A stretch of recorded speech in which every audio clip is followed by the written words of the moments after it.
एक लड़का जो सिर्फ 300 रुपए लेकर घर से निकलता है, न जाने कहां जाएगा, क्या करेगा, कैसे जिंदा रहेगा, पर सिर्फ एक चीज उसके पास होती है, सपना। ये कहानी है यश की, जिसे आज पूरा देश रॉकी भाई के नाम से जानता है। यश ने जब घर छोड़ा था तो उसके पास पैसा नहीं था, पहचान नहीं थी, बस एक जुनून था एक्टिंग का। हर किसी ने मना किया, बोला ये दुनिया तेरे लिए नहीं है, पर यश ने सबके डाउट्स को इग्नोर किया और सिर्फ अपने ड्रीम्स पे फोकस किया। आज जो आदमी करोड़ों में कमाता है, कभी बस के लिए 10 रुपए बचाने की सोचता था। कहानी वही होती है जो इम्पॉसिबल लगती है, और यश की कहानी उसी इम्पॉसिबल का सबूत है। यश का असली नाम है नवीन कुमार गौड़ा। जन्म हुआ कर्नाटका के एक छोटे से शहर भुवनहल्ली में। उसके पापा के.एस. गोविंद एक सिंपल गवर्नमेंट बस ड्राइवर थे और माँ एक होम मेकर। बचपन से ही यश के अंदर एक अलग सा कॉन्फिडेंस था। स्कूल में ड्रामा कंपटीशन जीतने वाला लड़का सपने तो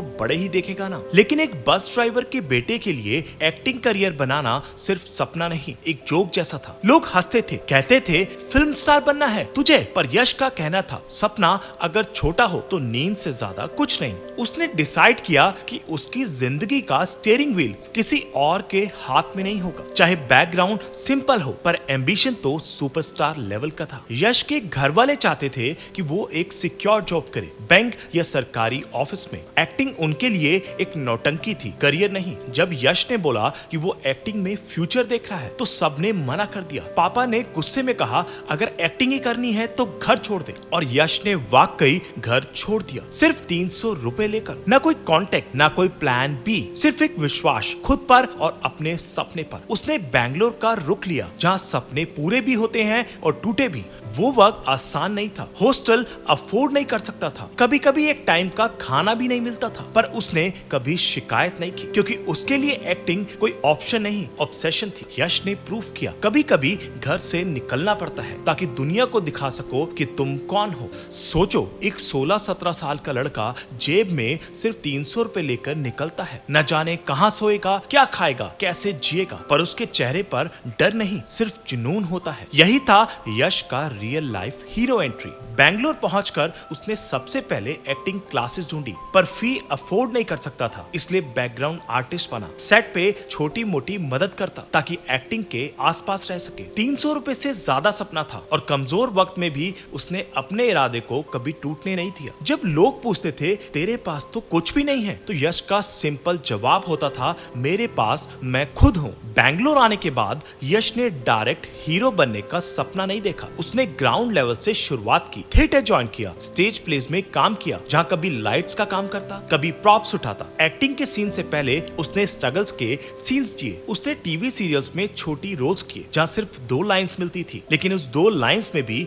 वो जान डाल देता था। एक टाइम ऐसा भी आया जब वो एक डांस ट्रूप में बैकग्राउंड डांसर बन गया, बस एक्टिंग इंडस्ट्री से जुड़ा रहने के लिए। यश के लिए ये सब डाउनग्रेड नहीं था, ये उसका जर्नी का एक एसेंशियल पार्ट था, क्योंकि वो जानता था छोटी स्क्रीन से बड़ा कैनवस तक पहुंचने के लिए हर कदम इंपॉर्टेंट है। लोग कहते थे ये लड़का लीड रोल नहीं कर सकता, और यश कहता था मुझे रोल छोटा लगे तो उसमें जान डाल देता हूँ। टीवी सीरियल्स और थिएटर के बाद यश ने फिल्म इंडस्ट्री की तरफ कदम बढ़ाया, लेकिन शुरुआत यहाँ भी छोटी ही थी। साइड रोल्स, सपोर्टिंग कैरेक्टर्स, लेकिन हर सीन में वो ऐसा इम्पैक्ट छोड़ता कि लोग उसे नोटिस करने लगे। 2007 में उसकी पहली फिल्म जम्मादा हुदुगी आई, जहाँ उसका रोल छोटा था पर परफॉर्मेंस स्ट्रॉन्ग। फिर आई मोगिना मैनसू, जिसमें उसने एक सपोर्टिंग रोल निभाया, लेकिन इसी फिल्म के लिए उसे बेस्ट सपोर्टिंग एक्टर का अवार्ड भी मिला। यहीं से सिलसिला शुरू हुआ, एक के बाद एक कन्नड़ मूवीज में उसकी डिमांड बढ़ने लगी। उसने मास एंटरटेनर्स और रोमांटिक फिल्म्स में काम किया, और धीरे धीरे उसका नाम कन्नड़ यूथ का फेवरेट बन गया। वो एक्टर जो कभी बैकग्राउंड डांसर था अब लीड बनने लगा, लेकिन सक्सेस के साथ एटीट्यूड नहीं बदला। अब भी कैमरा के सामने वही मेहनत, वही सिंसेरिटी। 2008 में यश के पास एक स्क्रिप्ट आई, KGF Kolar gold films. Director Prashanth Neel के साथ मिलकर उन्होंने डिसाइड किया कि ये फिल्म नहीं एक रेवोल्यूशन होगी, लेकिन रिस्क बहुत बड़ा था, बजट हाई था, और कन्नड़ फिल्म इंडस्ट्री में पैन इंडिया फिल्म बनाना एक डेयरिंग मूव था। लोग कहते थे ये प्रोजेक्ट फ्लॉप हो गया तो यश का करियर खत्म हो सकता है, लेकिन यश ने सिर्फ एक लाइन बोली, रिस्क लेना ही तो असली हीरो का काम होता है। उसने रॉकी भाई बनने के लिए अपना सब कुछ दांव पे लगा दिया। फिजिकल ट्रांसफॉर्मेशन, इंटेंस ट्रेनिंग और कैरेक्टर के लिए साइकोलॉजिकल प्रेप। सेट पे हर सीन उसने इस तरह किया जैसे ये उसकी जिंदगी का लास्ट चांस हो। केजीएफ रिलीज हुई और इंडियन सिनेमा का गेम ही चेंज हो गया। यश ने एक रीजनल स्टार से नेशनल आइकन का सफर सिर्फ एक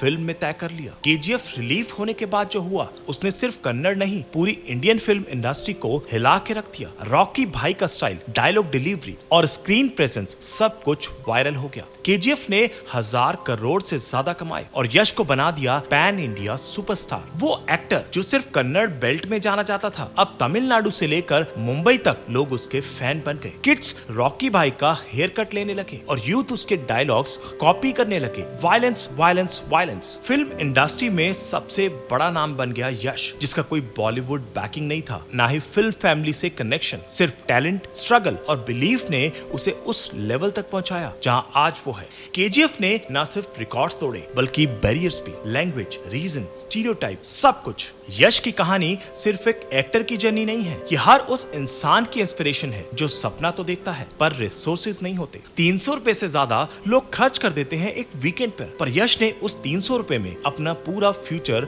इन्वेस्ट कर दिया था। वो कहते हैं ना, अगर सपना बड़ा हो तो हालात छोटी नहीं पड़ती। यश ने उसी थ्योरी को जिंदा साबित किया। उसने हमें सिखाया स्ट्रगल से डरना नहीं चाहिए, उसे एक्सेप्ट करना चाहिए। सिर्फ टैलेंट नहीं, कंसिस्टेंसी भी चाहिए और सबसे इंपॉर्टेंट अपने ऊपर विश्वास चाहिए। आज यश सिर्फ एक स्टार नहीं, एक होप बन गया है उन सब के लिए जो छोटे टाउन से बड़े सपने लेके निकलते हैं। अगर उसने कर दिखाया तो तुम भी कर सकते हो।